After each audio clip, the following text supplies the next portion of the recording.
eo amin'ny pejiny politika kosa indray dia manameloka ny tsy fandraisana andraikitry ny gouvernement amin'ny fanaovany antokisasany fampelezan-kevitra mialohan'ny fotoana ny solombavam-bahoaka Nicolas Randrianasolo. Afaka atao tsara hoy izy ny manala ny premier ministre amin'izao fotoana izao no io antony io. Velo Zislaine no mitaditra antsika ny andinindin'izay.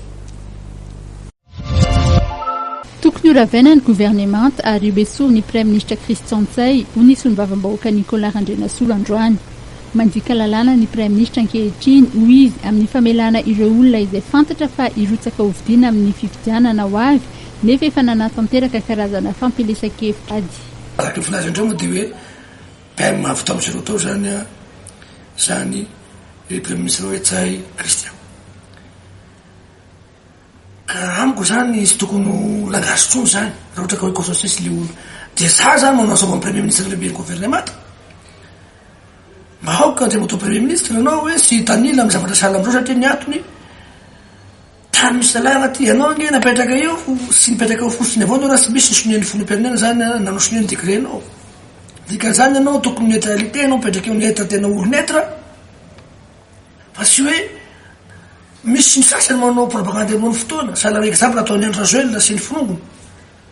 dia sy miteny ianao mampalahelo ihany le zavatra.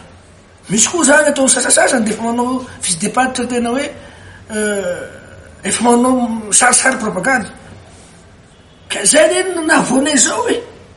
zany dia hoe disy mandevitry loatra ka za koa zany dia miteny amin'ny président république mba hiteny amin'io hoe mba tokony entry anao hiteny amin'ny premier ministre hoe sisy olambony lalàna eto fa asika ty zany amin'ny hoe mandrimandra malagnirety foana zany hoe tompony makatakatiny zany ty politique zay sentiment fa zay olo manao fandikan-dalàna tompoko ampianazy lalàna ka io zany moa dia faotitsika avao amin'ny lafiny ndraiky faotinay zany satria